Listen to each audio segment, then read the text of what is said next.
Good morning children. मैं आपकी हिंदी की अध्यापिका कुसुमा नायर ऑनलाइन टीचिंग क्लास 2020-21 में आप सभी का स्वागत करती हूँ। बच्चों, पिछली कक्षा में मैंने आप लोगों को क्षितिज पाठ्य पुस्तक का सूरदास के पद का पहला और दूसरा पद पढ़ाया था। आज उसी पाठ को जारी रखते हुए तीसरा और चौथा पद पढ़ाने जा रही हूँ। तीसरा पद है, हमारे हरि हारिल की लकड़ी, मन क्रम बचन नंद नंदन उर, यह दृढ़ करी पकड़ी, जागत सोवत स्वप्न दिवस निसी, कान कान जकरी, सुनत जोग लागत है ऐसो, ज्यों करुई ककरी, सू तो ब्याहदी हमको ले आए, देखी सुनी न करी, यह तो सूर तिन्ही ले सौंपो, जिनके मन चकरी। इस पद में हरि का अर्थ श्री कृष्ण, हारिल की लकड़ी। हारिल एक पक्षी है जो अपने पैरों में हमेशा एक लकड़ी दबाए रखता है। उस लकड़ी को कभी छोड़ता नहीं है, उस लकड़ी को अपने पैरों में दबाए ही वह उड़ता है। क्रम का अर्थ है कर्म या कार्य। नंद नंदन, नंद का पुत्र यानी श्री कृष्ण। दृढ़ यानी मजबूती से, दृढ़ता पूर्वक। उर का अर्थ है हृदय। पकड़ी का अर्थ है पकड़े हुए हैं। जकरी रटती रहती है या जकड़े रहती है। जोग का अर्थ है योग का संदेश। दिवस निसी का अर्थ है दिन रात। करुई का अर्थ कड़वी है। ककरी का अर्थ है ककड़ी। सू तो का अर्थ है वह तो। व्याधि का अर्थ है बीमारी या रोग। हमको का अर्थ है हमारे लिए। तिन्ही का अर्थ है उन्हें या उनको। मन चक्री का अर्थ है जिसका मन चक्र के समान घूमता हो या जिनका मन अस्थिर हो, स्थिर ना रहता हो। अब हम इसका अर्थ देखेंगे। गोपियाँ उद्धव से कहती है, श्री कृष्ण हमारे लिए हारिल की लकड़ी के समान है। जैसे हारिल पक्षी किसी लकड़ी को अपने पैरों से हमेशा पकड़े रहता है, लकड़ी को किसी भी स्थिति में छोड़ता नहीं है, वैसे ही हम भी अपने श्री कृष्ण को छोड़ने में असमर्थ हैं। हम उन्हें छोड़ नहीं पाती। मन क्रम वचन नंद नंदन उर, यह दृढ़ करी पकड़ी। इस पंक्ति का अर्थ है कि हम अपने कृष्ण को मन कर्म वचन से अपने हृदय में बसाए हुए हैं। सुनत जागत सोवत स्वप्न दिवस निसी, कान कान जकरी। हम सोते जागते स्वप्न में दिन रात हमेशा श्री कृष्ण के नाम की रट लगाए रहती है। सुनत जोग लागत है ऐसो, जो करुई ककरी। गोपियां आगे कहती है, हे उद्धव, तुम्हारे द्वारा दिया गया योग संदेश हमें कड़वी ककड़ी की तरह प्रतीत हो रही है, कड़वी ककड़ी के समान लग रही है। सू तो व्याधि हमको ले आए, देखी सुनी न करी। गोपियां कहती है, योग संदेश रूपी जिस बीमारी को तुम हमारे लिए लाए हो, उसे हमने न तो कभी देखा है, न उसके बारे में सुना है, और न ही कभी उसे व्यवहार करके देखा है, अर्थात भोगा है। यह तो सूर तिन्ही ले सौंपो, जिनके मन चकरी। सूरदास गोपियों के माध्यम से कहते, उद्धव, तुम्हारे इस योग संदेश को तुम उन्हें जाकर सौंप दो, जिनका मन चक्री के समान घूमता रहता है, भटकता रहता है, अर्थात जिनका मन अस्थिर है। हमारा मन तो स्थिर है, जो हमेशा श्री कृष्ण के लिए दृढ़ है। ऐसा कौन कहता है? गोपियाँ कहती है उद्धव से। अब अगला पद है, हरि है राजनीति पढ़ी आए, समुझी बात कहत मधुकर के, समाचार सब पाए इक अति चतुर हुते पहले ही, अब गुरु ग्रंथ पढ़ाए। बड़ी बुद्धि जानी जो उनकी, जोग संदेश पठाए।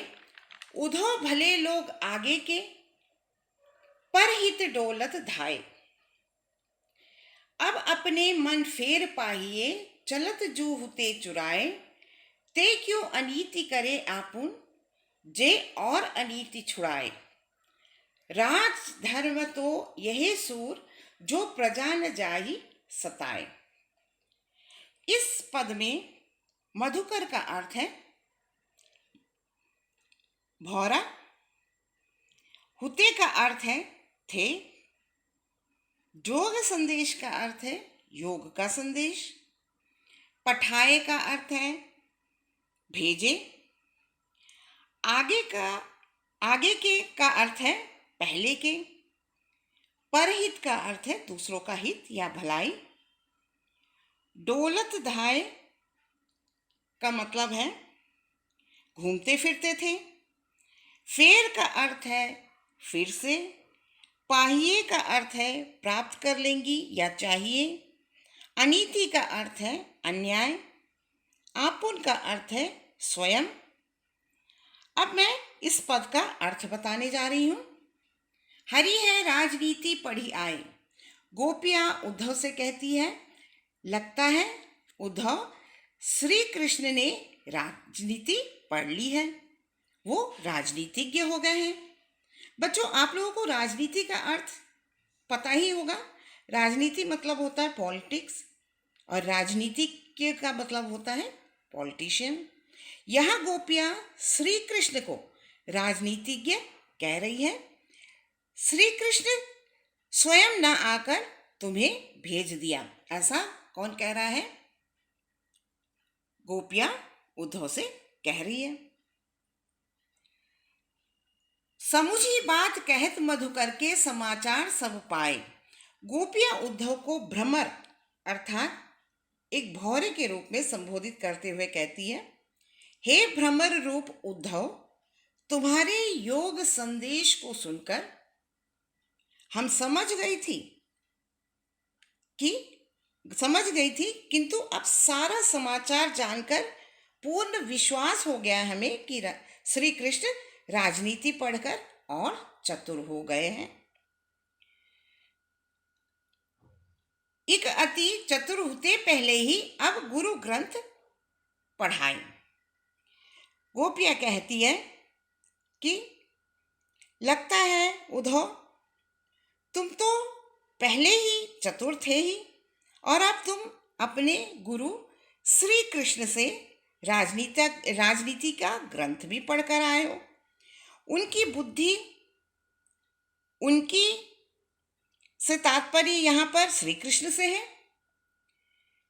और बड़ी बुद्धि जानी जो उनकी जोग संदेश पठाए। जैसा मैंने पहले बताया था, उनकी बुद्धि से यहाँ तात्पर्य श्री कृष्ण से है।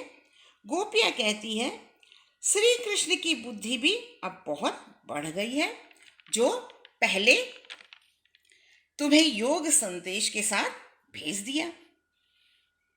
गोपियां आगे कहती है, उद्धव भले लोग आगे के, परहित डोलत धाय। कह रही है गोपियां, हे उद्धव, पहले के लोग कितने भले थे, जो दूसरों की भलाई के लिए दौड़े चले आते थे। अब तो लगता है श्री कृष्ण बदल गए हैं। अगला पद है, अब अपने मन फेर पाहिए, चलत जू होते चुराए। गोपियां उद्धव से कहती है, अब वो अपना मन हृदय वापस चाहती है, जो श्री कृष्ण मथुरा जाते समय चुरा कर ले गए थे।